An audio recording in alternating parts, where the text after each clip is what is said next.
we have the entering a little bit into the last part of the conference of today, and we have a slight change in the program.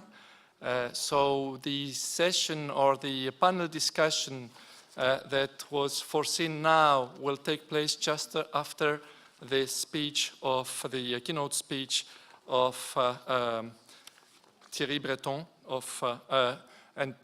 since he has some obligations, let's say. So I have the big honor and the big pleasure and the grand pleasure to welcome Thierry Breton. Professor Breton is the CEO of one of the biggest groups that we have in Europe in the area of IT services and ICT technologies. So he is the CEO of Atos, more than 100,000 employees. And it would be too long, possibly longer than his speech, to present all his career so far. I would just tell you that he was a professor in the Harvard Business School, and that in the period from 2005 and 2007, he was the Minister of Economy in France, and since 2008, he is the CEO of Atos. So let's welcome Mr. Breton. The floor is yours. Thank you very much, Mrs. Commissioner, dear Mrs. Gabriel, chère Madame, Mr. Minister, ladies and gentlemen. So I'm very honored to be here in Sofia to speak about one of my favorite subjects, which is HPC.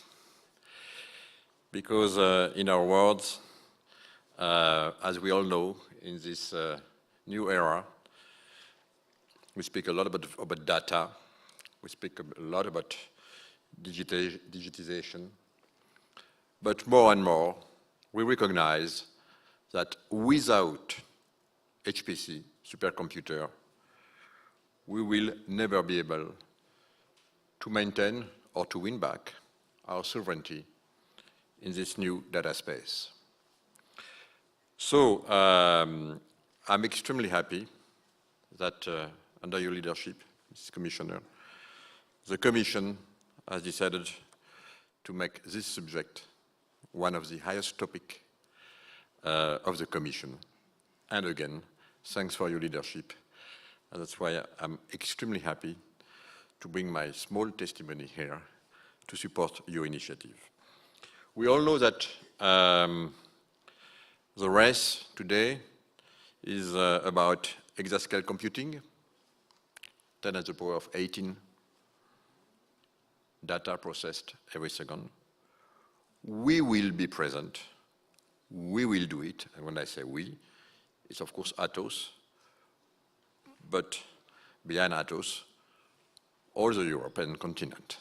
That's extremely important, that we have to be present here and that we have to monitor this exascale strategy. I know that you're expecting this machine to be available by 22-23, and it will be. But we know that we are in a race today. And by the way, we're speaking together with the Commissioner before this speech, and we recognize together that without HPC, forget cybersecurity. Without supercomputer, forget sovereignty in artificial intelligence.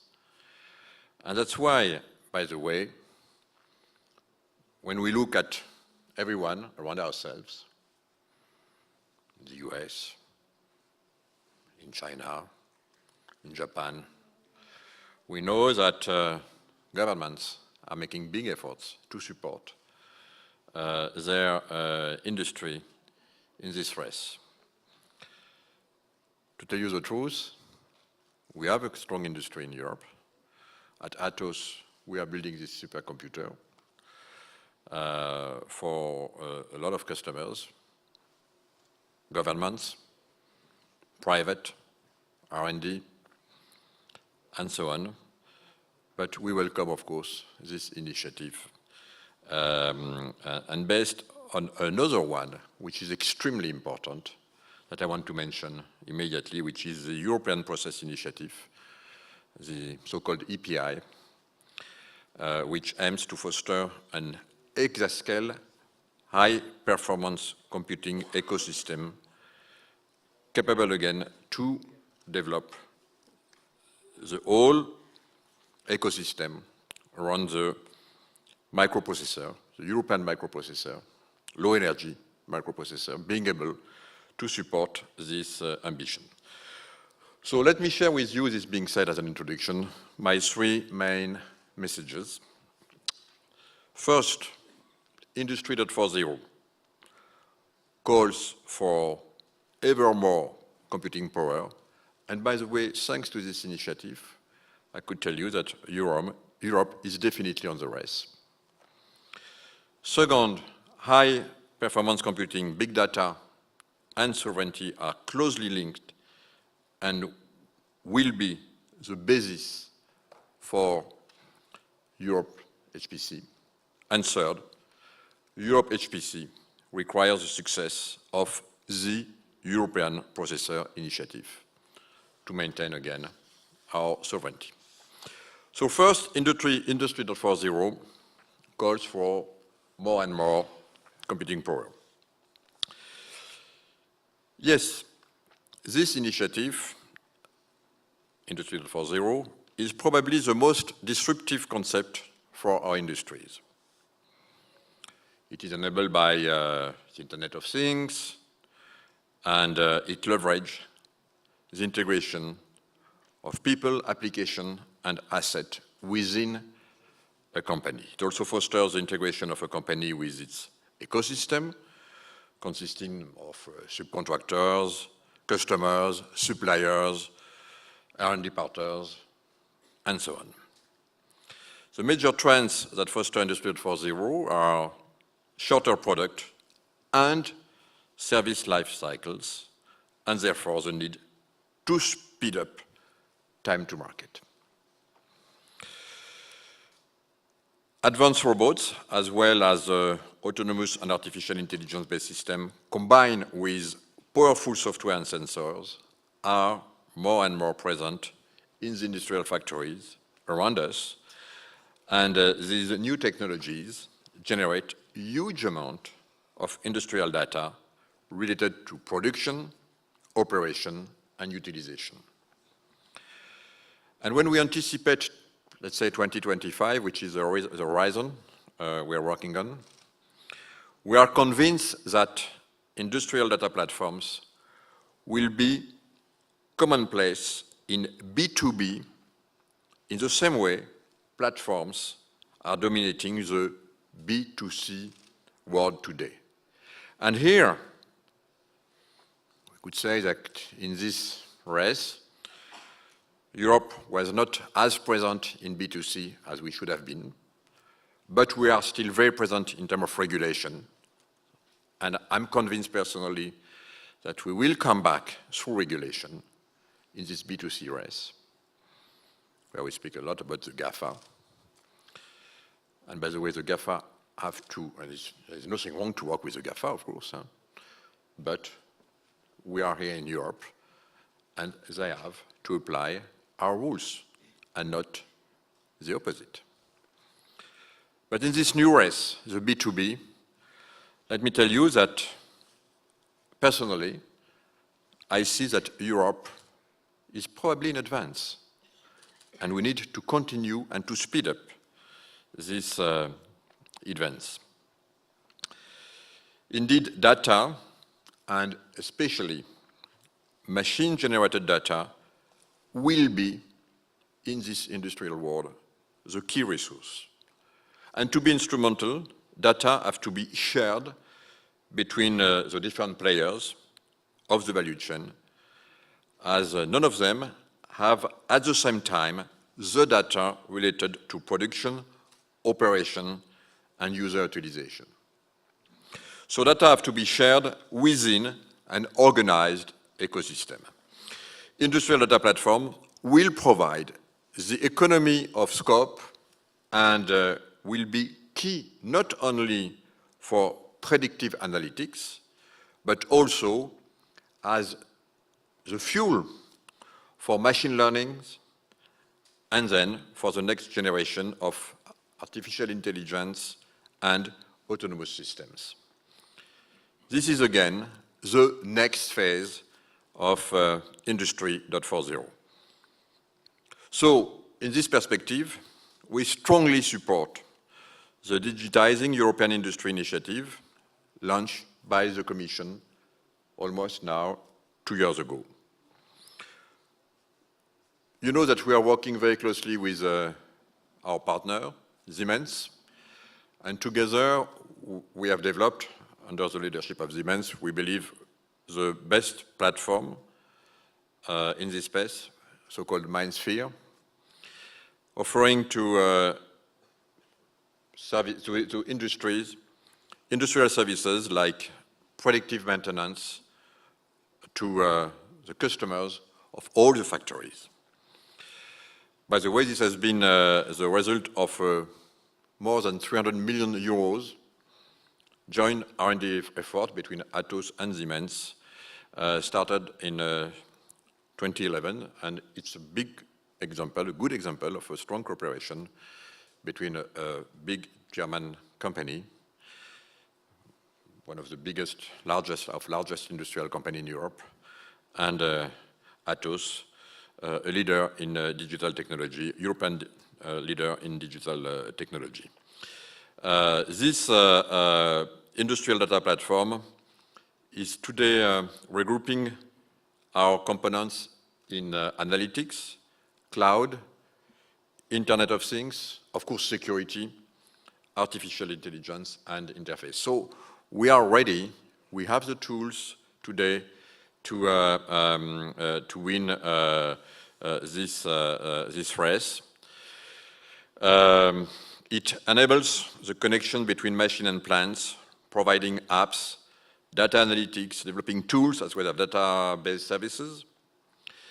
And this platform is emerging as a de facto default operating system for the Internet of Things initiative within Industry 4.0. I just give you this example to tell you that we have many initiatives in Europe, and I think again the timing is absolutely perfect. This is why, together with Siemens, but also all our ecosystem of partners, we are promoting the idea of industrial data space, which will facilitate the interoperability of Internet of Things. And we are all active members of this Industrial Data Space Association to promote the 3 following points. First, data is a key resource for business model innovation. Second, this resource has to be shared in ecosystem to succeed in the digital world. And third, trust between ecosystem partners is key because they have to balance between data ownership, data security versus interoperability and data exchange to create value services. And in a nutshell, I would like to say that we believe that this industrial data will be so important in the future for our European companies that I think that it will be very important that we all recognize that in this space, European data, European industrial data, will have to be stored and processed in Europe, and again, under our own regulations. And I think this is very important, and it's probably time not to be naive.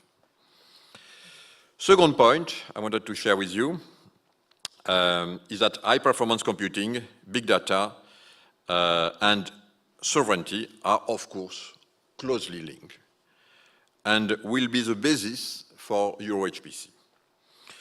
European independence in that field is a strategic objective, again, and I keep telling that here also it's time not to be naive anymore. And strengthening of technologies and actors of the European HPC ecosystem are therefore an absolute priority in my view. As I mentioned earlier, you have comparable initiatives in US, in China, in Japan, and they are all designed to develop their own capabilities and increase their independence. So it's time for us to react. And thank you, Mrs. Commissioner, to lead this initiative. We believe that this initiative is absolutely mandatory.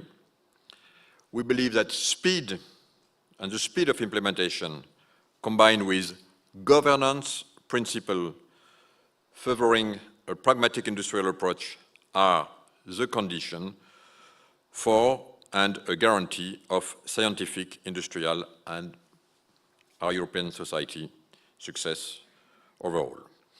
Under these conditions, the EuroHPC project will be a lever for the creation of skills jobs. And I love the idea of having hubs, HPC hubs, again, to favor the appetite of what can we do, and also to train the new generation, which is extremely important in deep learning, analytics, artificial intelligence. And again, this will also accelerate the competitivity, the use of digital twins, as well as the digital transformation of the European industry. By the way, I would like to tell you one word on quantum computing, because of course we know that this will be the next phase, the next generation. And by the way, here I would like to tell that I am happy that the Commission has decided to launch this Quantum Manifesto initiative, which is extremely important. Of course, nobody can tell when we will see a quantum computer, but what we can see today is that probably within the next 5 to 10 years, we will start to see quantum accelerator linked to HPC on specific algorithm. And Atos is deeply working on this very subject. And this is our view. And by the way, this is why we have decided to invest a lot here, and that we launch the first quantum simulator in the world. We call it quantum learning machine, simulating up to 40 qubits. And we are happy to see that it has been used, that it is used in many universities, R&D centers, training new generation, and inventing the new algorithm of the future, the new Shor algorithm of the future, the new Grover algorithm of the future. By the way, it's fascinating to see this new generation. They don't think the way we do, and this is exactly what I think we need to prepare in Europe. The third point I wanted to share with you is that EuroHPC also requires the success of the European Processor Initiative, so-called EPI. That's absolutely critical. That's the heart of everything. And again, I'm extremely happy that the Commission decided to launch. This is very technical, so it's not easy, but it is absolutely mandatory. Today we have few processors in the world, and none of them is truly European, I should say. It's time for us to work on this. I know that this requires a lot of energy, a lot of money too. So I'm happy that the Commission has decided to have an envelope, to increase the envelope. We start with around 250 million euros. It's a very good start, but we know that we will probably need more, but at least we have now the tool to work together. And that's, again, absolutely mandatory. But I think the Commission has decided to have a very original approach. First, to have this low-power microprocessor for HPC, but also, which is pretty new, having decided that to support the market of this microprocessor, we will need probably to find another industry which will be a big user. And we have identified, of course, the automotive industry, connected car, automotive driver assistance systems, and also the transition to electrical vehicles. They will all need this kind of processor. So, in fact, we will work for a processor being able to support the HPC, with many processors, of course, in parallel, and of course, if we take a single processor, to be embedded into automotive industry, because at the end of the day, and it's funny because I'm a computer scientist myself, and I was surprised to see, when you look at the 20th century, we have seen that the automotive industry drove a lot of innovation in the 20th century. And at the beginning of the 21st century,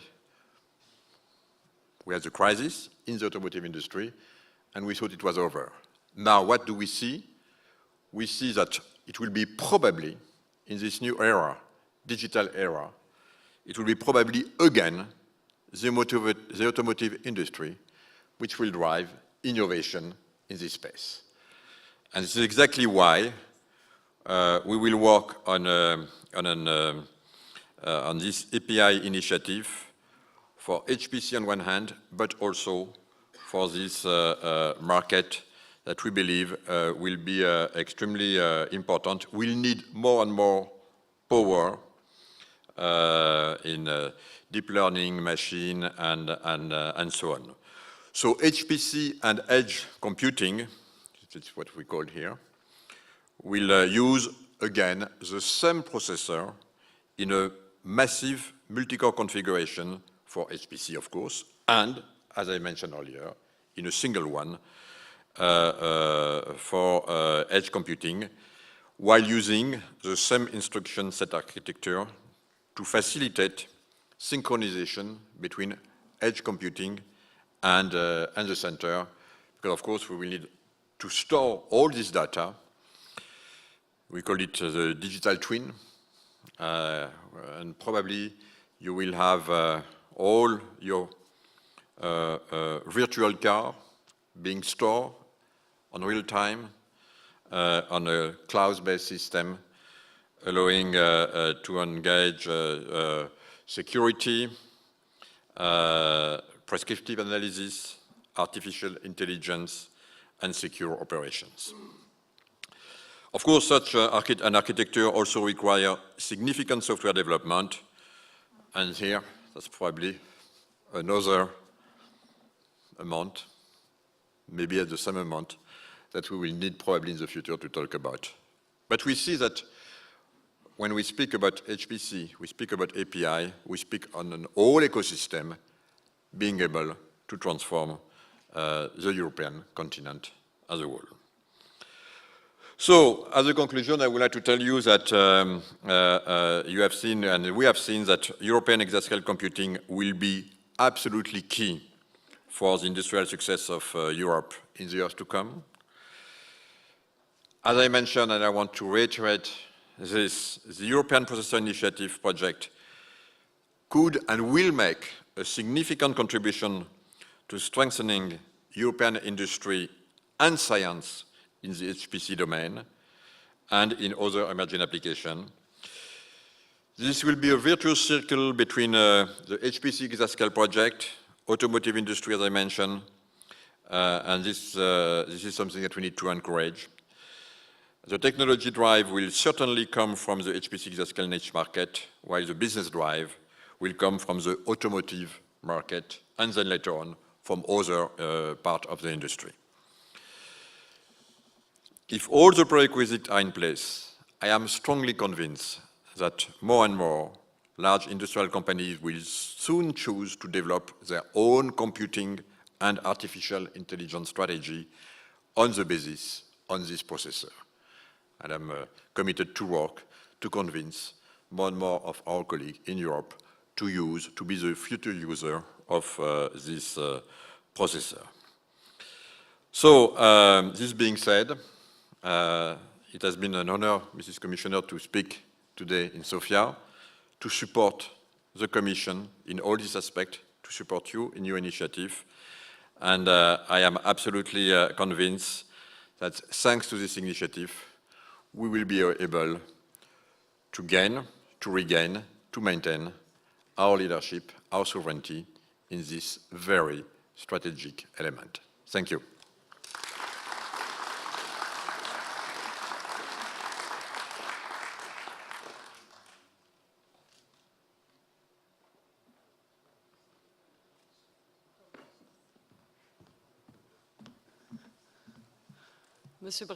Mr. Breton, I'd like just to say thank you very much.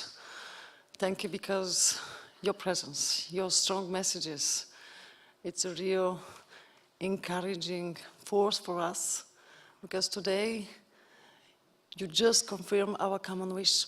We would like to see our Europe based on values, a real leader. And high-performance computing is a strategic sector. Now it's not a dream. That becomes a reality. Thanks to you, thanks to our professor, researchers, thanks to the European Commission. And I would like just to say that today we show very clearly that only by working together we can achieve results. And now we don't have only a vision. We have a very concrete steps ahead of us, and the most encouraging message that in that way we are together. Thank you very much. Thank you. Now I'll give the floor again to Thomas Skordas for the last panel.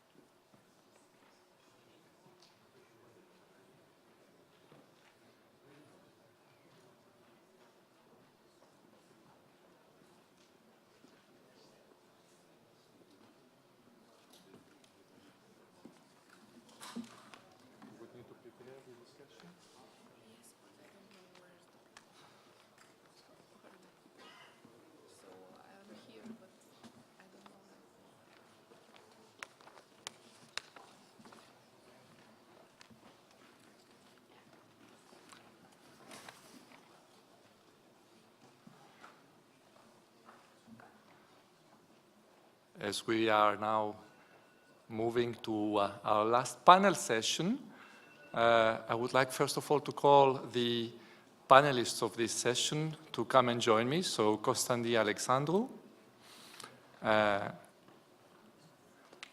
Svetoslav Markenov, Vondrak,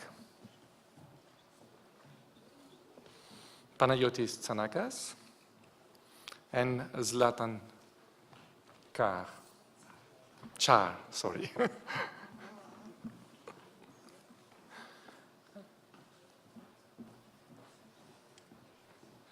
As we are preparing to start the discussion, let me just present you a little bit our panelists and the scope of the panel. So you had the chance already to have Professor Constantin Alexandru presented this morning by Thomas Lippert. So in very few words, so Professor Alexandru is a professor of physics at the University of Cyprus. She is director of the Computational-Based Science and Technology Research Center of the Cyprus Institute, and she is the representative of Cyprus in the Praise Council. Professor Marganov, he is a professor at the Institute of Information and Communication Technologies of the Bulgarian Academy of Sciences, and he is the coordinator of the Bulgarian Center of Excellence on Supercomputing Applications and the coordinator of the National Center of High Performance and Distributed Computing. Vondrak, he is an associate professor and he is working in the University of Ostrava at the VSB-Technical University of Ostrava for the last 25 years. So he is the managing director of the IT for Innovations National Supercomputing Center in the Czech Republic, and he represents also his country in the Praise Council. Then Professor Tsanakas, he is professor at the National Technical University of Athens, and he is the chairman of the Greek Research and Technology Network. He is coordinating the federated user community of the Greek research and indication institutions, and one of his aims is to expand the GRNet e-services not only to the scientists and to the academics, etc., and to the research institutes, but also to other bodies like libraries, museums, hospitals, what we call widening the use or the user's perspectives of high-performance computing and e-services. Last but not least, so Zlatan Char, excuse me for my ignorance of the Croatian spelling. So Professor Char is a professor of Faculty of Engineering, University of Rijeka. He is the leader of the Center for Advanced Computing and Modeling there. He has been involved in the European landscape of high-performance computing, modeling, simulation, artificial intelligence, advanced computing for many years now, and he has been participating either as a member of consortia or as a coordinator of many European projects. So I think we have the right people for the right panel, so which will be concentrating somehow on the role of high-performance computing in the South and Eastern Europe. In other terms, I'm trying to say that a EuroHPC joint undertaking is now, as you heard from the Commissioner, and as you certainly follow up the evolution of the JU, is now in a critical phase, and therefore this kind of discussion about the role of this joint undertaking for the respective countries and for the region is an essential one. So I would like to start with a question to all the panelists. How do you see, in fact, the EuroHPC joint undertaking? What does it represent for your country? So what do you expect to have as benefits that this joint undertaking can bring to your country? And how do you believe that your country can also contribute to the objectives of this joint undertaking? We start with Constantia. Yes, thank you very much for this opportunity. We are very much welcoming the initiative. It is extremely important for Cyprus. As you know, we are at the eastmost south part of Europe. One can say on the periphery, but we want to be integrated with Europe. And we see this is a real opportunity for us to take advantage of the developments that are happening in the European landscape. In fact, the government of Cyprus is very supportive of this. Of course, they have questions how a small country can be integrated. But we see our role in that part of the world. It's a very difficult part of the world. We are very close to Syria, Israel, Lebanon, and the government of Cyprus actually sees itself as the only European member country in the Middle East to serve also the neighborhood policy of the European Union and to couple in the Middle East to Europe. It's a very troubled area, and we believe science and technology and HPC can bring the people together, and we want to play this role. And we have been doing this in the past through European initiatives like Link Scheme, an FP7 project that created an ecosystem of shared resources, coupling in countries like Egypt, Israel, Jordan, Turkey, and Greece. We then joined forces with GRNet to serve the Southeast Europe through the VICIM project. So we would like to see such initiatives continuing so that we can serve this part of the world. I might say that there are 200 million people living within a circle of 1,000 kilometers throughout Cyprus, touching actually Baghdad. So touching Athens and Baghdad. So we look really forward to the inclusiveness of EuroHPC. and in our ability to really bring up to speed the scientists in the region to take advantage of that, and also industry, of course. So I will stop here. I can say more, but maybe I give the chance to the other people.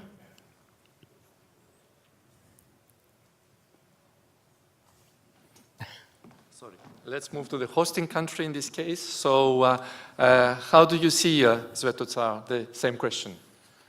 Thank you very much for this question, and I'm glad to speak here in Sofia about the European scale of HPC and our expectations and our possible contributions. For us, not only for us, the most important is that in EuroHPC there is a very clear vision and well-defined deadlines, so that we know what and why and when to expect. This is very, very important for us. Talking about the benefits, I would say that there is one very direct benefit. This is the only way to have access to such scale of infrastructure. And this is not only about smaller countries. This is for all countries in Europe. But for us, this is of a particular interest. So that this is direct benefit. The second I would mention is maybe even more important for us. This is the motivation to work on development of new mathematics, new methods, new algorithms, new software implementations, new applications for extreme scale computing. This is really motivating, mobilizing the community. And now we are coming to the question what we are able to contribute to EuroHPC.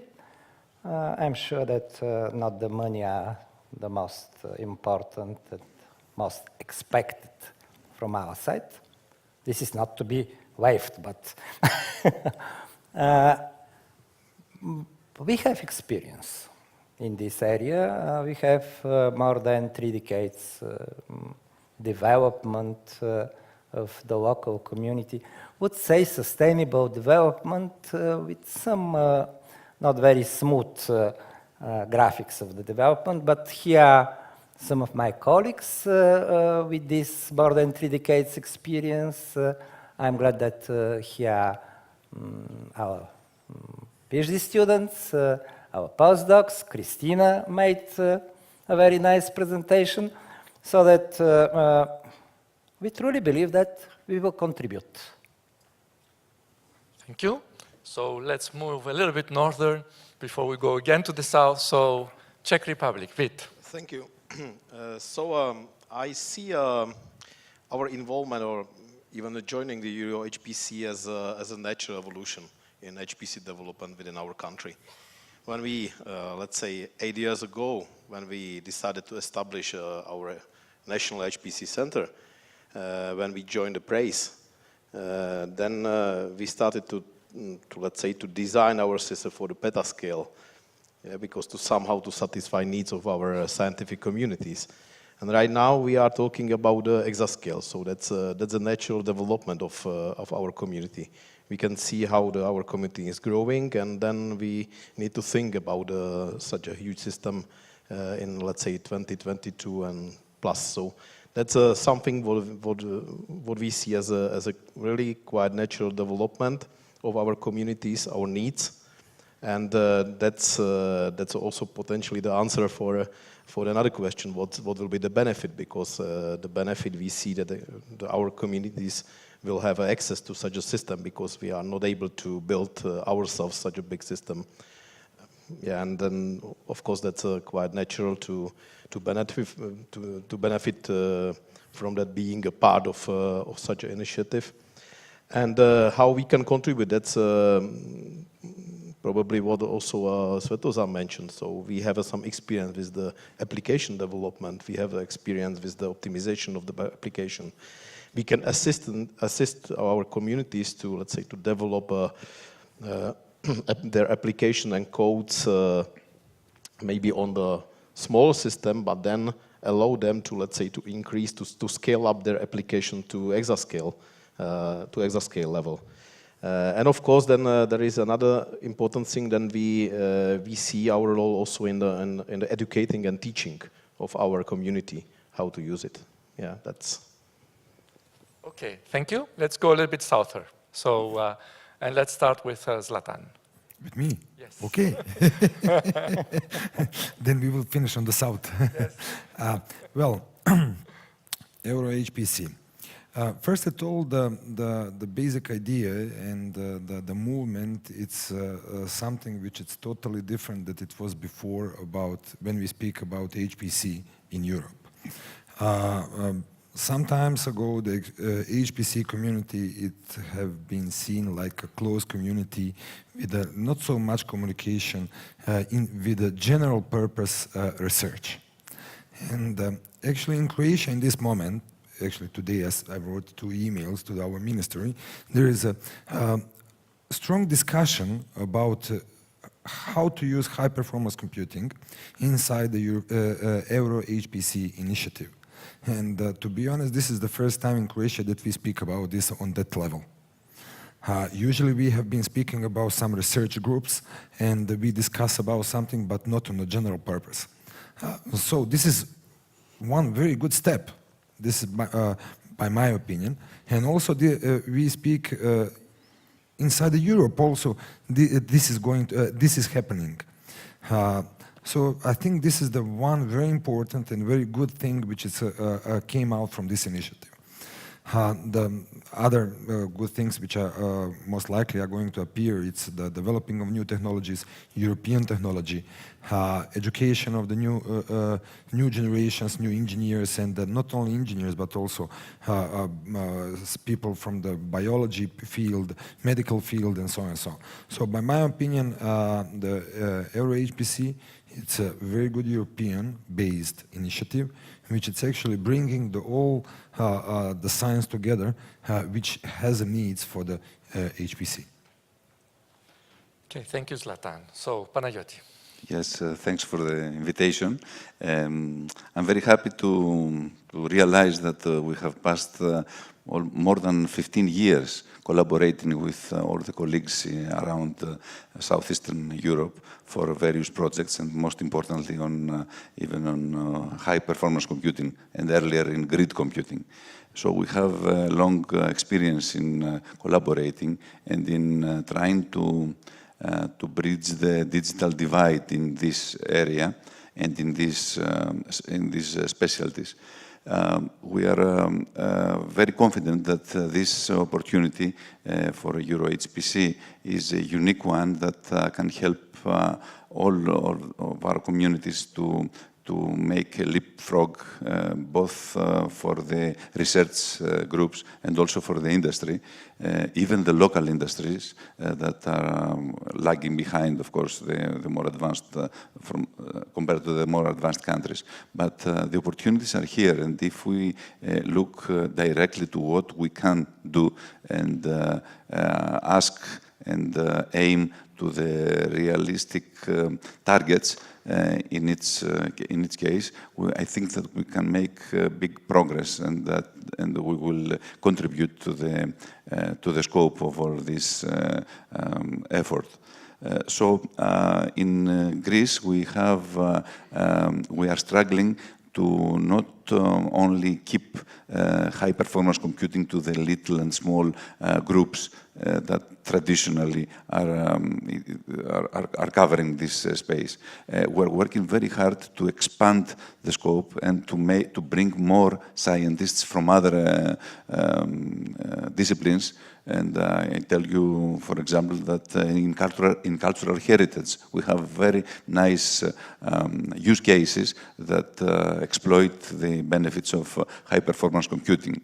Also in life sciences, in climatology, in several other specialties, we can bring to our infrastructure and our applications a wide variety of specialties and a much bigger number of scientists that can benefit from these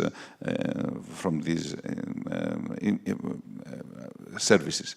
So it's a challenging task because you can understand that it is difficult to bring together people who have been used in other terms of work, in other ways of doing their research, but it's worth doing that as long as we see practical results.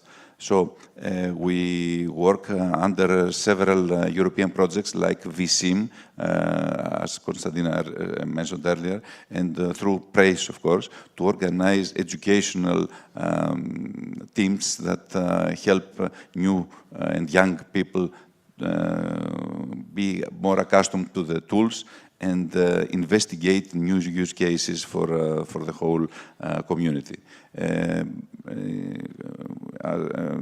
As a result, I expect that the joint undertaking will be successful. I have some concerns about the pace in which this whole project is running, and I encourage you to devote more effort to make sure that we don't lose time, because all the others are running fast. If we run slow, then it's like we will lose several opportunities. Thank you. Okay, thank you. I think we heard many interesting viewpoints. I will just pick up a few, and I will challenge you to go a little bit out of your sphere of, I would say, of comfort. And just to summarize a few, you said very quickly, I mean, ecosystem. So experience, collaborations, democratizing HPC, new algorithms, new research areas, leapfrogging, etc. So let's see a little bit. All this is fine, but democratizing means that we go outside also, as we have highlighted, outside the normal scientific users, and we have also to use these kinds of computing capabilities for our industry and for our public sector. So the Commissioner mentioned this morning that one good idea and that the JU would like to put in place is the creation of competence centers, for example, that could work next to supercomputing centers to promote the use of these kinds of supercomputing capabilities for innovating. How do you see, from your own perspective, so these HPC competence centers affecting the industrial and SME landscape of your country? So not only your scientific users, but also industry. How do you see that? Feel free to take the floor, not necessarily all of you. I mean, whoever would like to intervene. May I, Thomas? Maybe. Yeah. Let's start with Konstantina. Okay, well, thank you again. I think center of competences are very crucial because, as we have seen through this day, training, development of codes, and bringing this expertise into industry it's going to be extremely important. And probably you all know that there are studies that show that half of industry got to know HPC through computational centers and centers of excellence. So this is a big number, half of them. So it's critical to bring this expertise to the industry. And actually, in the past 6 months, we have done some market analysis talking to various enterprises. And we were surprised to find, for example, how much interest there is in the financial sector.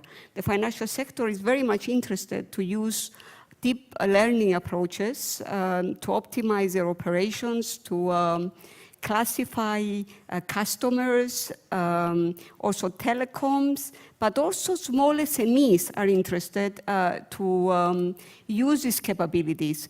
So I think there is an opportunity here, and we have an opportunity here, even with small companies, to start them on in maybe a long road, but to start them on to use this kind of technologies and improve competitiveness. Also, government agencies are interested. We have been talking to some government agencies. Personalized health, of course, is the health industry. It's a very obvious example. So they are starting to see benefits in using particularly data, big data, and data approaches to improve services. So yes, I think it would be a very important step. I will come to the question directly, because the question was how strong is the impact, or what kind of impact directly we expect from the competence centers. It's not easy to answer this question, because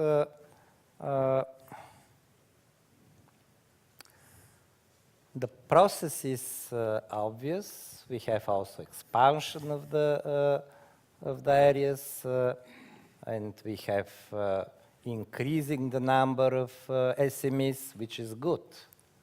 But looking at the total environment, we need to do much more. And one of the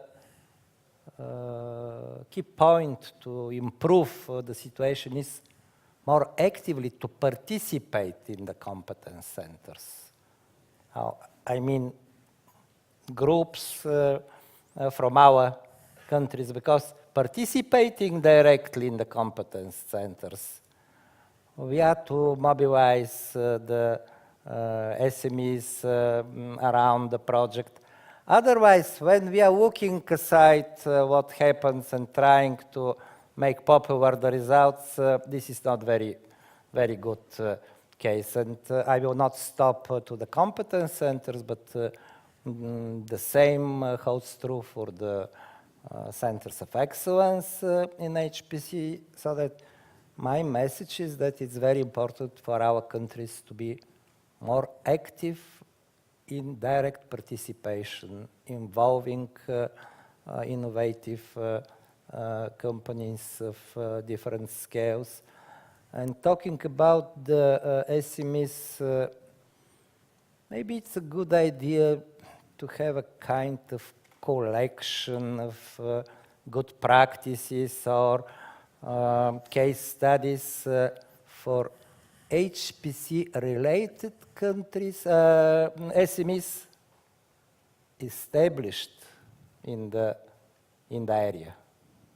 Some specific target. Thank you. May I continue? So, I think that I agree fully that such a competence centers are key players for adapting, let's say, the HPC to SMEs, for example. That's very important. And there is a second issue that the HPC is as also the driver for innovation for the companies.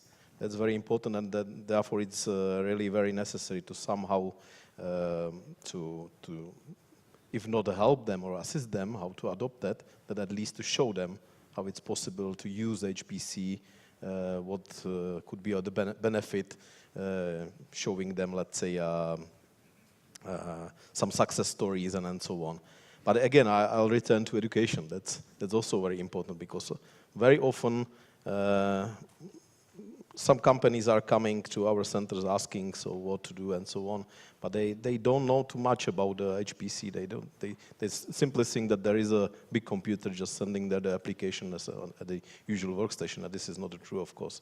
So it needs something else. So it needs some effort. That's potential also the role of the competence center to explain them. This is not so easy, but and potential develop tools how to make easy access to such resources, like a HPC as a service, infrastructure as a service. That's also the potential. Okay. Which one? You can this time. Okay, competence centers. It's a very interesting idea, of course, but we have to put it in the perspective of what we want to do with that. To my opinion, what we have to view is to reiterate what Thierry Breton told earlier, to make the virtuous cycle, efforts that will be self-sustainable and self-producing new results and maintaining the momentum that has to be created.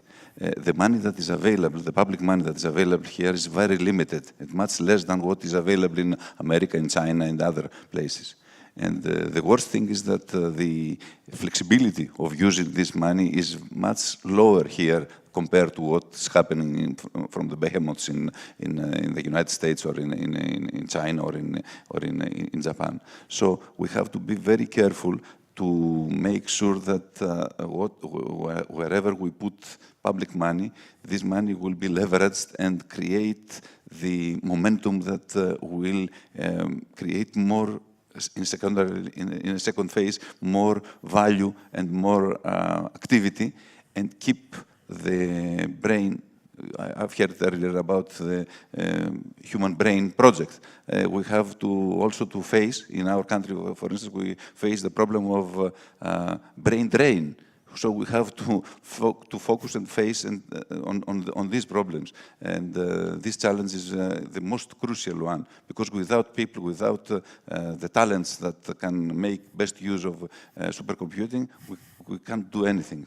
Let's forget it if we can't succeed in this field. So please try to be fast and focused and forward-looking about how we can multiply the effect of the interventions that you are planning. Okay. At the beginning you said, let's think a little bit out of the box. Okay.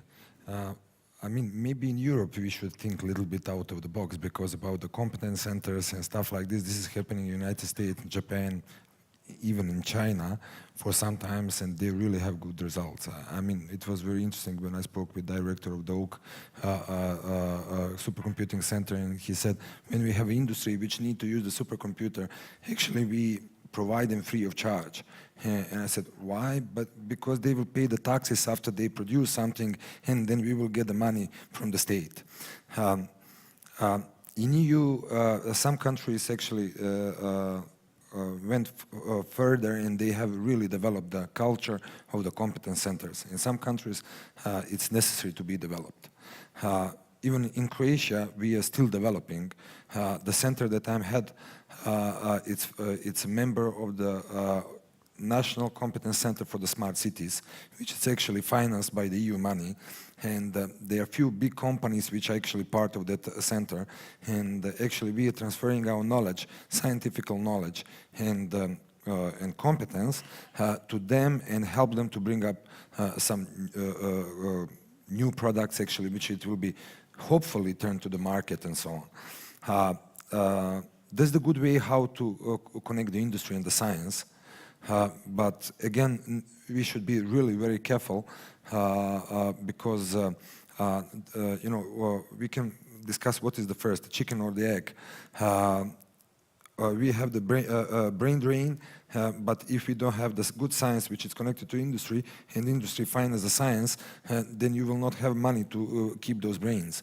So yeah, it's a little bit difficult story, but definitely we should try it. Actually, and we should do it. Otherwise, I don't see what else we can do. We can wait for the state to finance us, but I mean, this is not the way. Good. Since you're all referring somehow to we need good engineers, we need good skills, we need good people, and we need to keep them. So what would you suggest that we do so to create the necessary skills environment that we need for this kind of supercomputing infrastructure to thrive and to attract and to promote this kind of computing infrastructure to SMEs. Because as you said, if we don't have them and if they go to the SMEs and to the other industry, then it's very difficult to attract them by themselves because they are missing the skills. So what would you propose that we should do in this area, in particular to increase the skills potential that needs to be created so to profit from all these investments that we will do in the next few years? Which way? Doesn't matter. Whoever wants to take the May I this time be first? Okay, there is a big difference. I mean, when we speak about HPC, for example, in Croatia, we got the first HPC system just a few years ago. Jean-Marc is there. He was part of the project, actually, that brought the first HPC, real HPC, in Rijeka. And actually, it's from Atos. There is a big difference between the, let's say, big four countries and some other smaller countries, to get the technology to work on. But if you don't have a technology, you cannot educate your people. So, why I like, for example, European HPC initiative, because actually it's trying in some way to bring even those countries which doesn't have developed, so well-developed HPC community, together with the countries which has developed very good HPC community. So by my opinion, maybe you should stress more, as far as I could read about HPC, European HPC, you speak about exascale, you speak about European processor, and you speak a little bit about education also. But the focus is basically on those two things. By my opinion, maybe I'm mistaken. But maybe you should focus more to educate the scientists, but not only computer scientists, but also the medical science, life science, and whatever, to how to use the system. Anybody else who would like to intervene? Maybe I can. So exactly. So some programs already exist. So teaming, for example, and so on. But the question is it enough? So that's because, as I remember, for example, in teaming there was a really huge amount of the project requiring funding and so on. Because from the side, it's very difficult to, otherwise we have to do another work, like operating the systems and so on. But for example, assisting new communities and so on, that's something what needs somehow to support. So potentially some, extending the programs for HPC adopting or acquiring new communities or something like that. That's something what can help, I think. Maybe I can say something. Yes, I would like to stress that European initiatives are for us very important because it's much easier to convince the government to spend if it's a European initiative, rather if I go and tell them this is important. So thank you very much. We really appreciate it. We appreciate the Commissioner's efforts because it's really critical for countries that do not have a long-term history in HPC. So we thank you very much for this. But I would like to say that in order for us to make the best opportunities and attract human capital, we need to catch up somehow. And the critical part is human capital. If you have the people, the capable people, and you have the drive, this comes.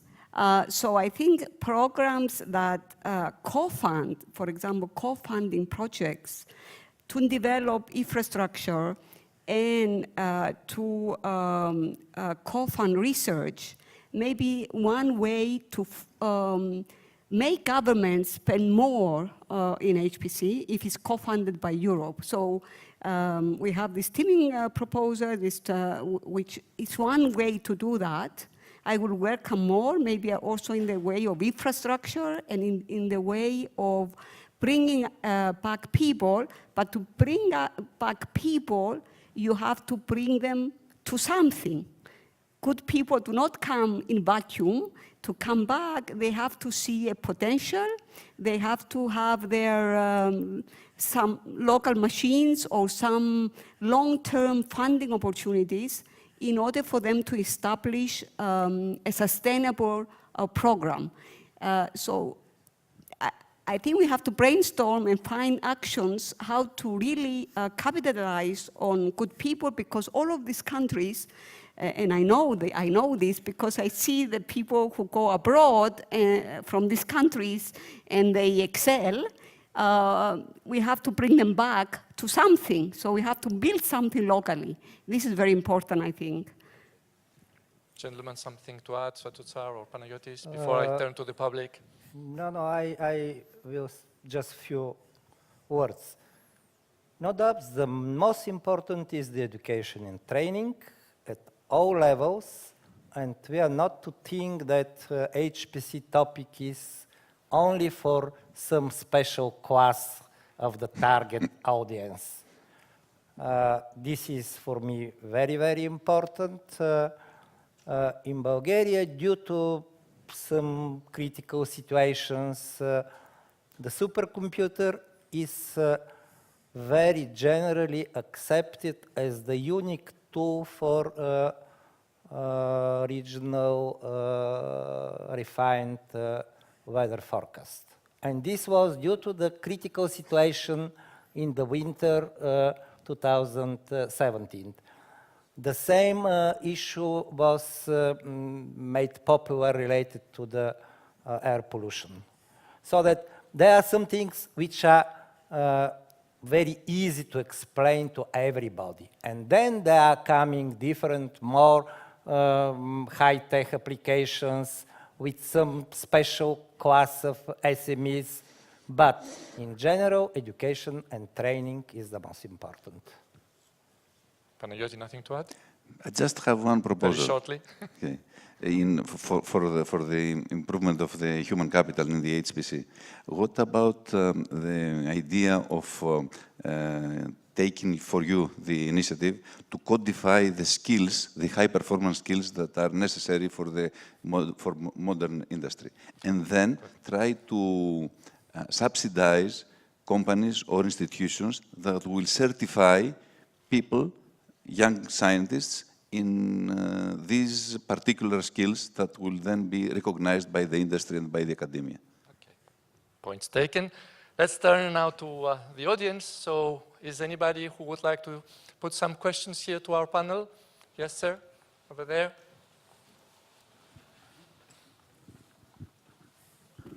So my name is Florian Berbrich, Forschungszentrum Jülich. You selected 5 countries which signed the declaration for EuroHPC, but only 4 are member of PRAISE. And I would like to suggest, to think about, because a lot of topics you addressed are already taken by PRAISE. If you regard to the training, more than 11,000 people were trained by PRAISE, and there's a huge offer.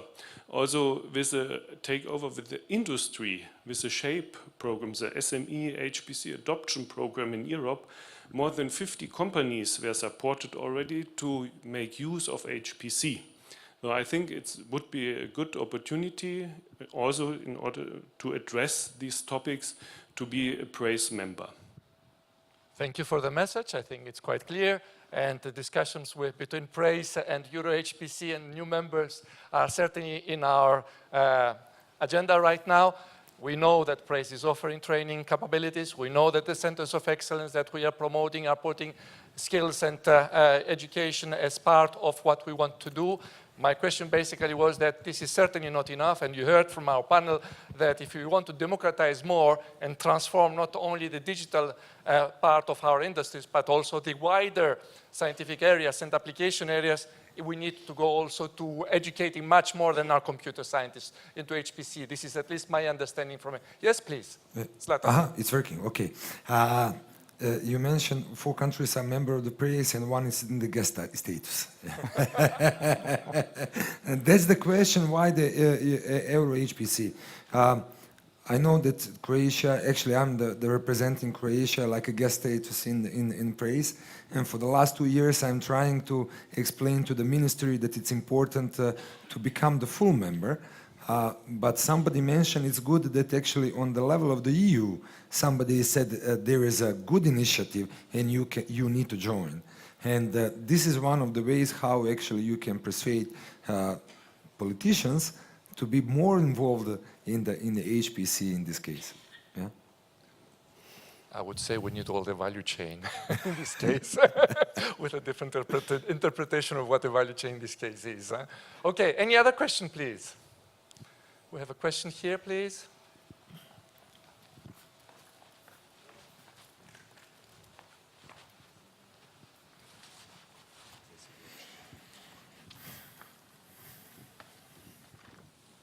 Congratulations for very good discussions.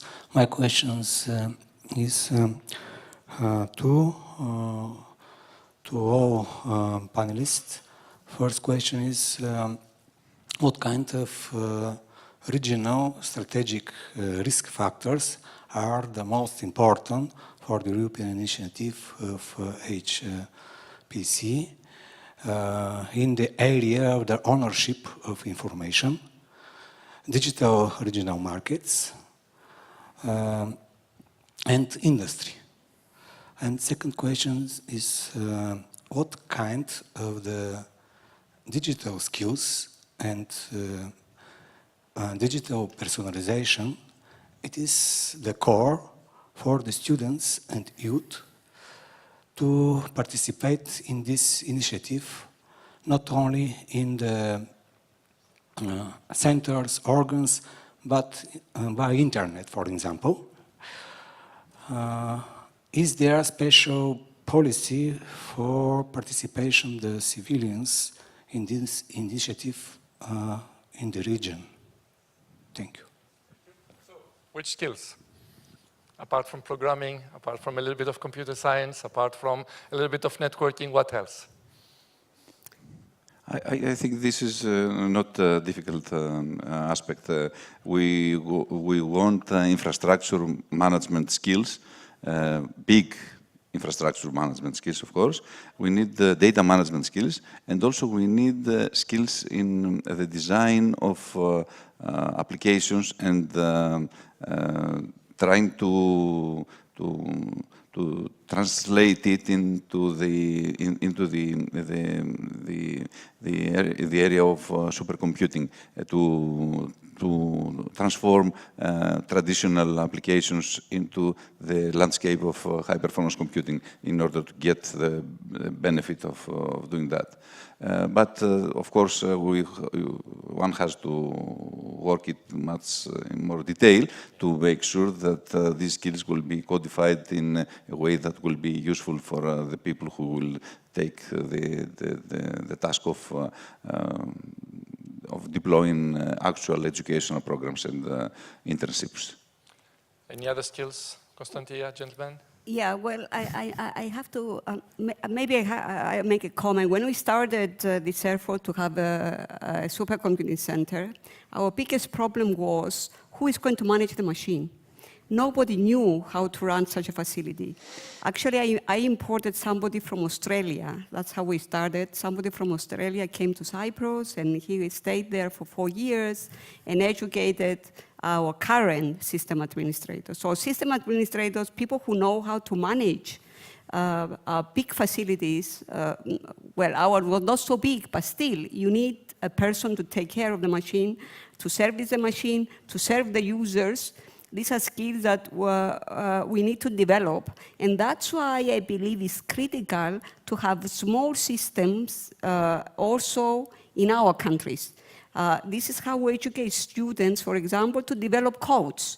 So we need the administrators to run the facilities. We need the technical people to run these facilities, but we also need to educate people to scale codes, to understand computer architectures, to understand how to apply these to their specific science problem.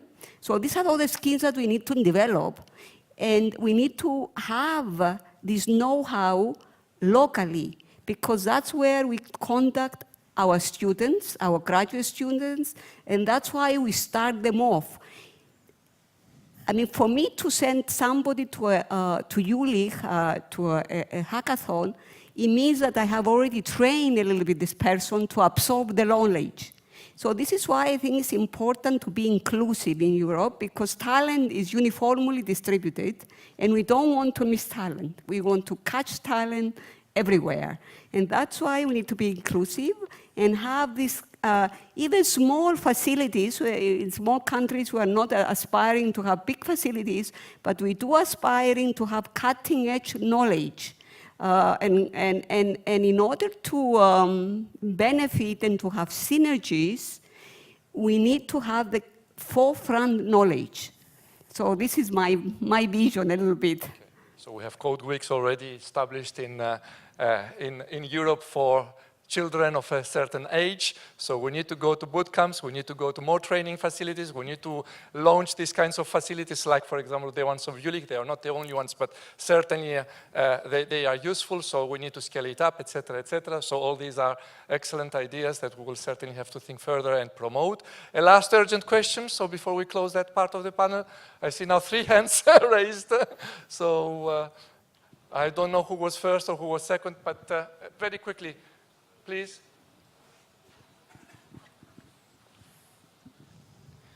Hi. I have a quick question. From the discussion in the panel, I was under the impression that HPC facilities at the European Union are just sitting there waiting for customers, and we are struggling to make users use actually these facilities, while my impression is that it's the other way around. So they are overwhelmed by projects, and there is a high-level barrier to have resources allocated on those supercomputers. So maybe some fields today, from my point of view, is that some fields today are struggling to go to these HPC facilities because the software is not ready, but they have a lot of data that does not fit on the desktop level or on small facilities. And maybe one of the options is to lower the barrier to access these HPC facilities. Even if the code is not ready today, maybe it will be ready tomorrow. Okay, we take your message. Absolutely, you're right. We need, the demand side is much bigger than the machines we have today, so we need to increase our investments in our infrastructure. That's why we launched EuroHPC, but not only, but we need also to develop the applications, and code upgrading is a very important part. Let me go through to see if there are other questions that we can take. Yes, sir?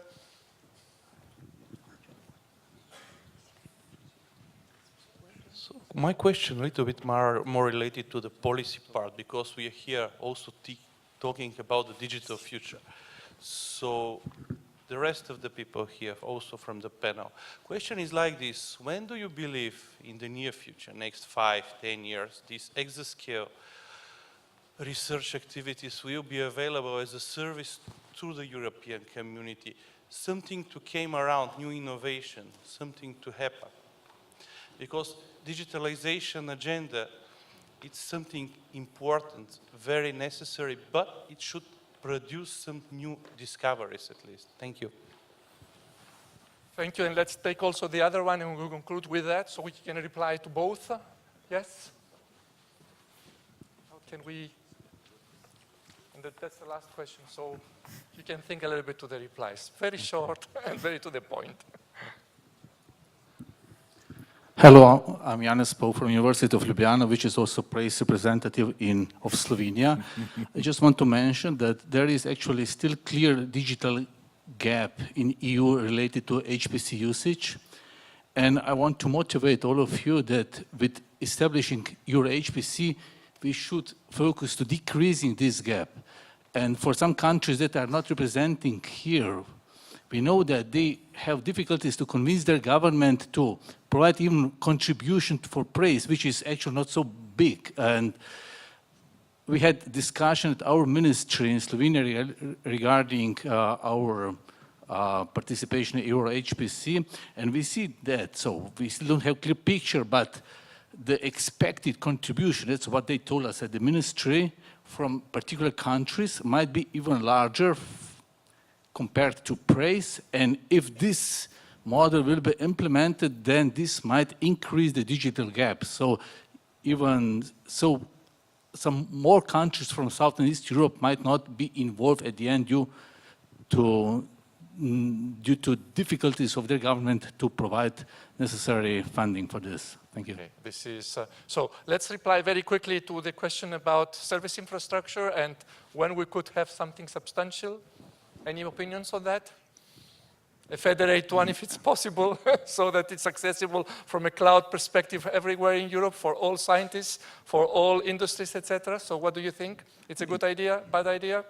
Should we do it? We have to do that, of course, because but it's not that easy because the community is relatively small, so there is no motivation to make more advanced management tools and procedures to help the users in the same way as in other more traditional systems. Okay.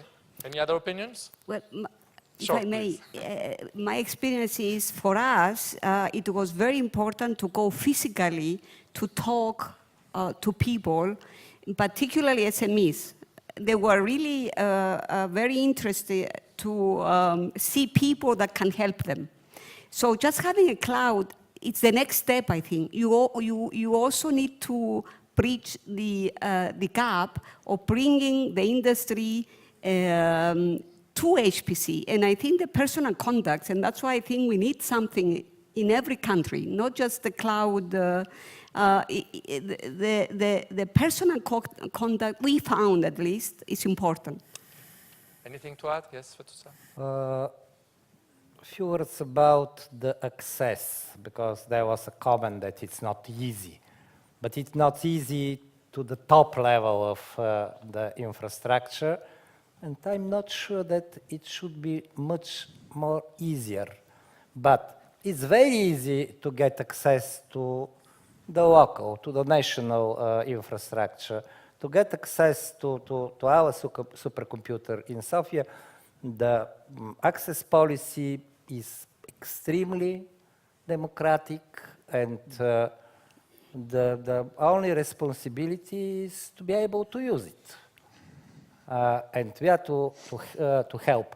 And a very short comment about the skills. One very important skill or set of skills concerns of what is possible to be done. Because I don't believe in the case when an SME, which has never been involved in this business, is coming and formulating the problem. This is a matter of a discussion and personal contacts.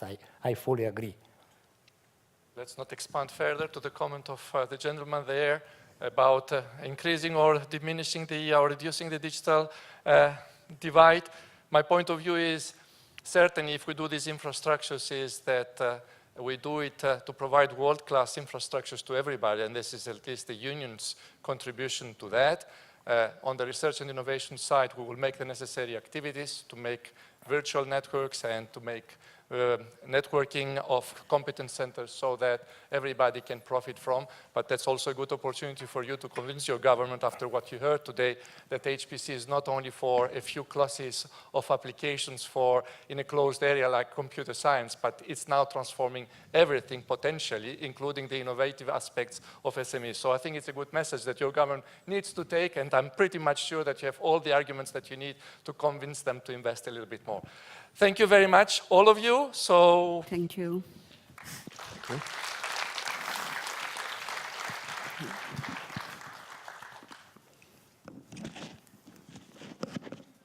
Madame la commissaire, voulez-vous faire la clôture de cet événement?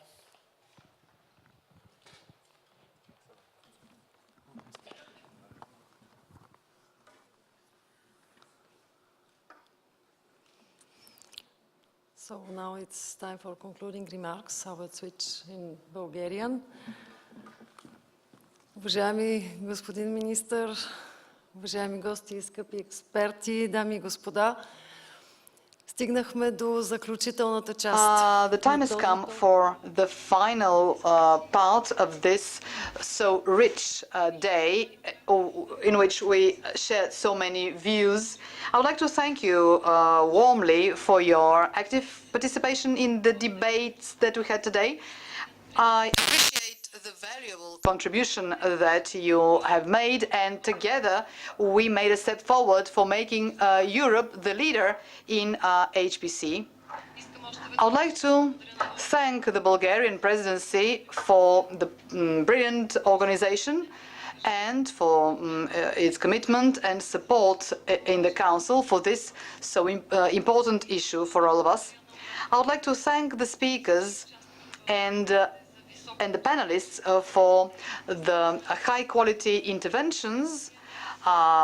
These interventions were instrumental for the fruitful discussions we heard today. If I can describe this day in a single word, it would be inspired. I'm inspired that we will attain this high goal, as high as it may seem to us at this stage. Today I saw the desire and the commitment to make this happen. We have seen the growing interest in high technologies as the big data and AI, HPC, and their application for the digital future of Europe. You indicated the role that HPC can play for implementing challenging scientific applications such as understanding the human brain or personalized medicine or drug design. You also identified the possibility that the links between HPC and other areas and other emerging computing paradigms have. HPC is coming closer to the exaflop computing frontier, and the new systems will be not only highly performing, but they will require more synchrony and complexity. This is why we need initiatives such as European Processing Initiative that Thierry Breton referred to, in combination with ATOS, to have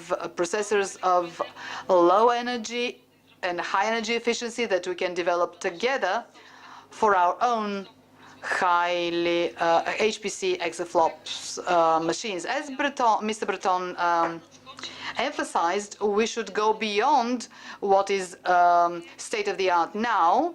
We should pursue new paradigms such as quantum and neuromorph computing in order to complement the new computing models and architectures. The quantum computing technologies have huge potential to be integrated for HPC in order to simulate complex processes and to ensure the security of our communications. Let's seek the way of implementing these technologies for specific applications in order to benefit from their effect and apply them to science and technology. Today, you reinstated the key significance of HPC in industry and science in order to achieve cutting-edge innovations. The Human Brain Project is a wonderful illustration of how badly needed HPC technologies are for combining new technologies in large-scale computing. The Human Brain Project requires models and tools for analyzing big data in daily work. I would like to extend my special thanks to Professor Amunds, to Thomas Lippert. It was extremely interesting for all of us to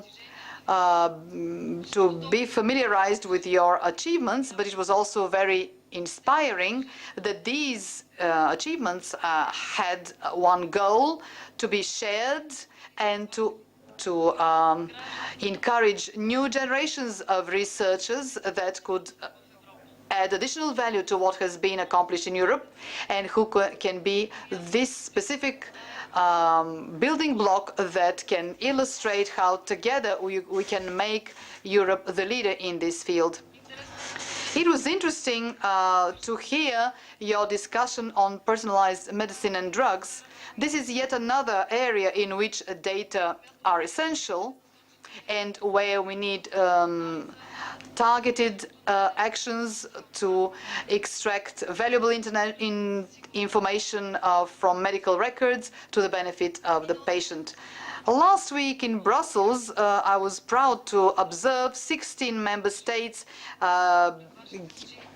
taking the commitment, and today you saw Bulgaria making its commitment to guarantee that the anonymous medical records of 10 million European citizens will be accessible for scientific discoveries.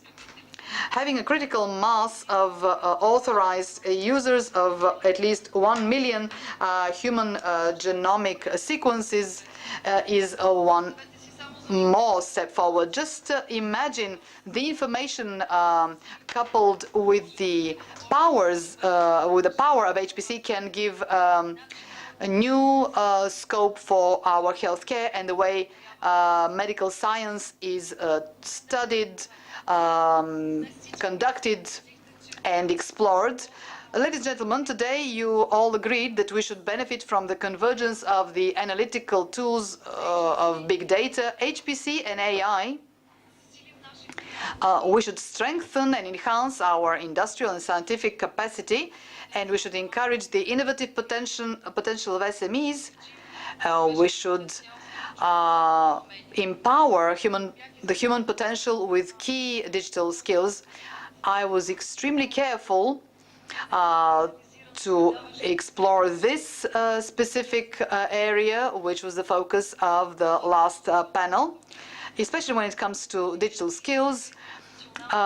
We require coordinated European and national initiatives that could offer possibilities for students, recent graduates, and working people that can join in this process. And let me share with you something very specific.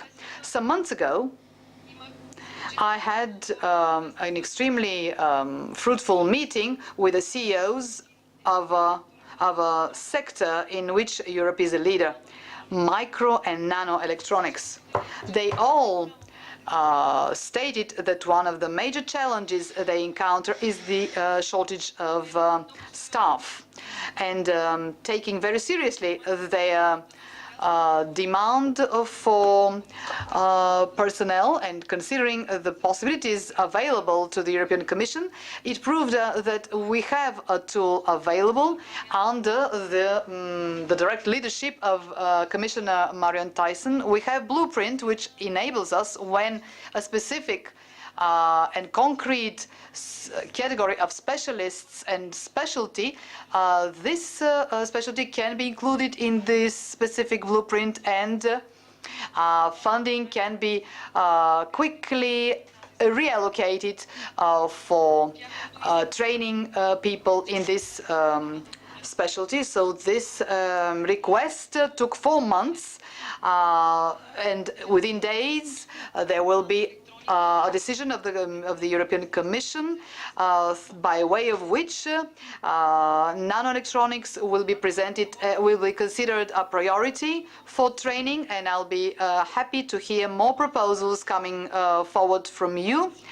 And my personal commitment is to include any proposals swiftly so that we can have more tools in our hands. We know that there are no miracle solutions. There is no single solution that can help all, but benefiting from all the tools available and by stepping up the implementation of new tools, I think we can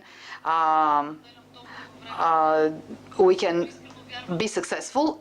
And I honestly believe that we can offer perfect legislative initiatives. We can provide very good financial tools, but if we do not invest in people, if we fail to provide those skills to the people that will need them in their work, and will feel the benefit of handling data, we will never be able to attain the good results that we are targeting.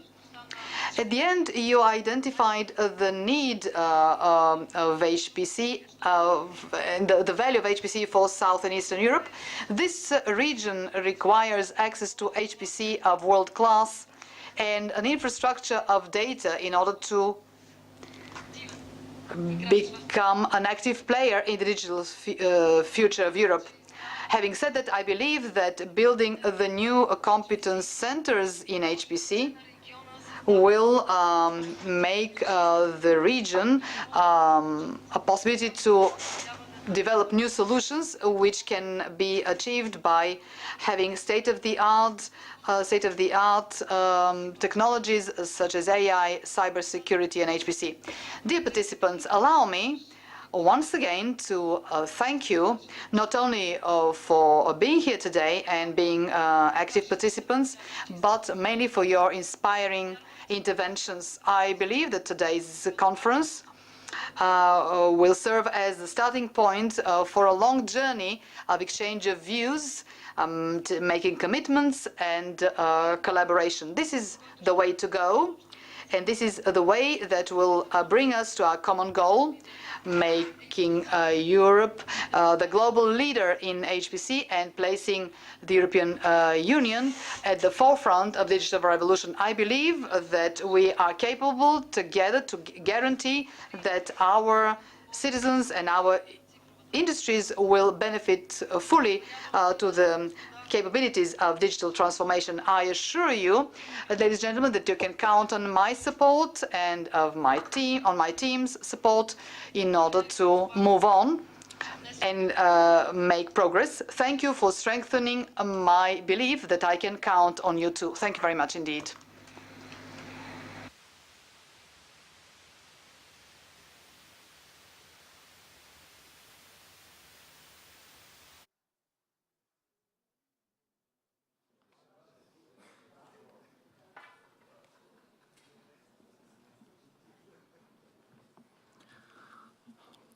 Commissioner Gabriel, dear guests, I would like to thank our Commissioner for this initiative, for this effort to organize this conference. So let's thank her again for the effort, and be sure that we will be supporting also your ideas in the area of HPC. Thank you very much.